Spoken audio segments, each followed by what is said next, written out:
Saiful Bahri, ada juga Saudari Maria Lestari, dan ada beberapa saksi lainnya. Jadi penyidik menilai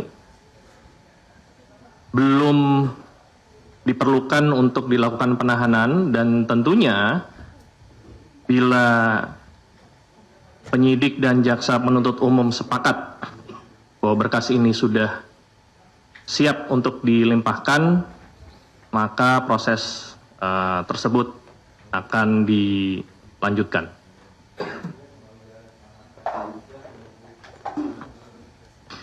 Ya, kalau pemanggilan saudara HK kembali lagi, mungkin pertanyaannya apakah akan dipanggil kembali? Ya, pasti nanti yang bersangkutan akan dipanggil kembali, tetapi fokus penyidik saat ini adalah memenuhi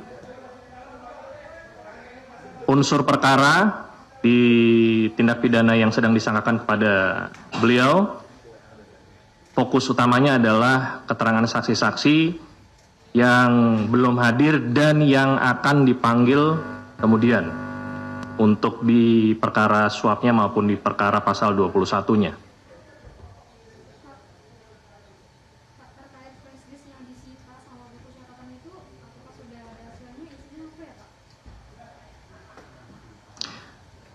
Sebagaimana yang sudah saya jelaskan tadi ya,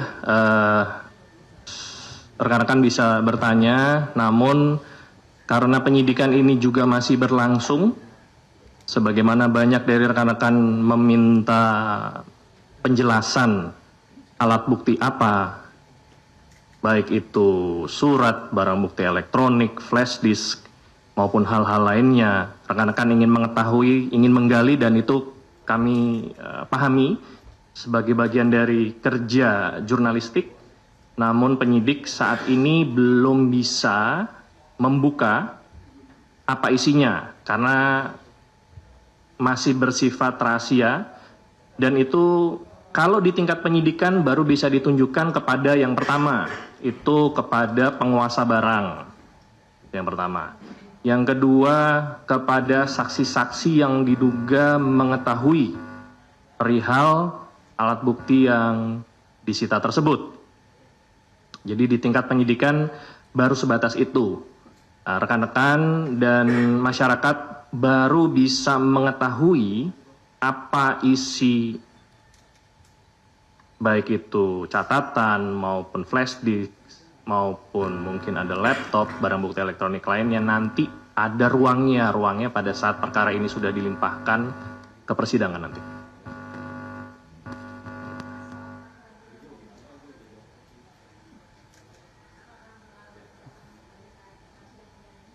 Ya, KPK menghormati tindakan hukum yang diambil pihak tersangka, saudara HK, untuk mengajukan pra-peradilan, dan KPK tentunya akan menghadapi proses pra-peradilan tersebut dengan mempersiapkan segala persyaratan dan administrasi yang diperlukan. Jadi pada saat nanti waktunya sidang pra-peradilan dibuka, ya kita harapkan Biro Hukum yang mewakili KPK bisa hadir dan tidak ada hambatan dalam prosesnya. Tentunya KPK meyakini bahwa proses penyidikan termasuk penetapan tersangka saudara HK sudah prosedural, profesional, dan proporsional. Demikian.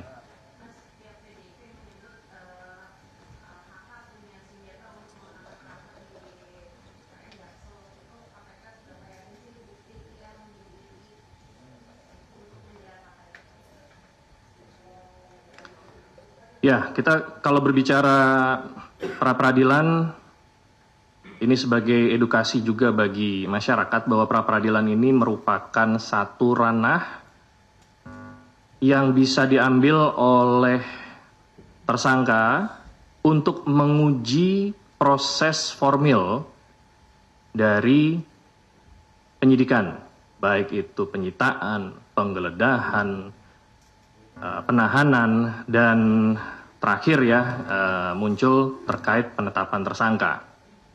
Jadi yang diuji adalah proses formilnya.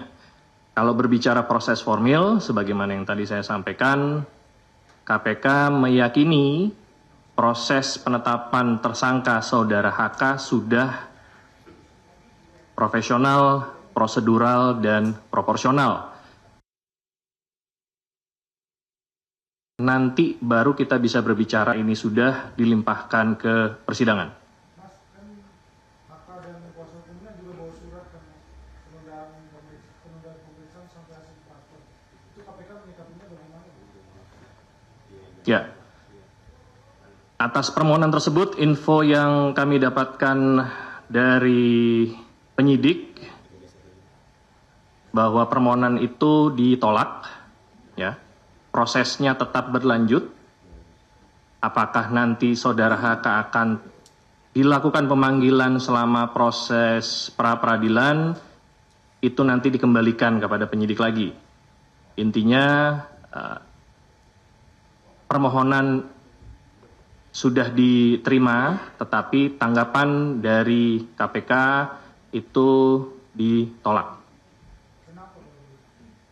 Ya, karena proses peradilan itu merupakan satu ranah tersendiri, ya, dan proses penyidikan itu ranah tersendiri. Jadi ini tidak bisa dicampurkan, tidak bisa disatukan.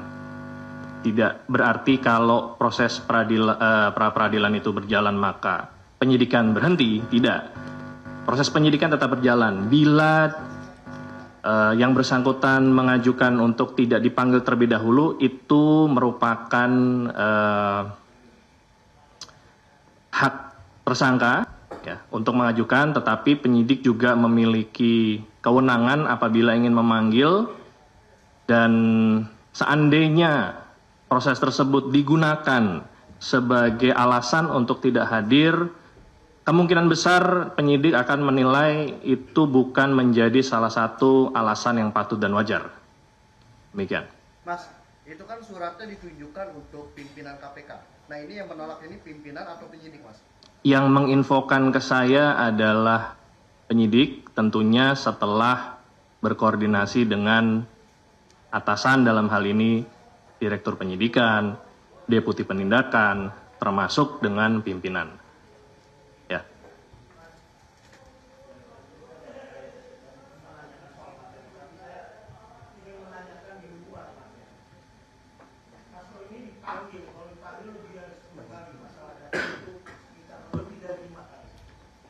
Dari pertama datang terus keluar dia selalu bicara.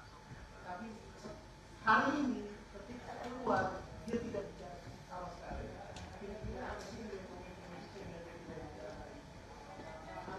Apa yang disampaikan penyidik sehingga Hasto sudah bersuara? Ya, saya tidak bisa menduga-duga ya apa yang disampaikan penyidik. Mungkin beliau sedang kurang enak badan sehingga tidak memiliki keinginan untuk berbicara kepada rekan-rekan dan diwakili oleh kuasa hukum. Apakah ada pembicaraan yang membuat saudara HK tidak bicara kepada teman-teman jurnalis? Tentunya ini menjadi ranah materi penyidikan. Saya tidak bisa membuka itu karena penyidik juga tidak memberikan delegasi atau kewenangan kepada saya untuk menyampaikan hal tersebut. Demikian, Mas Mario.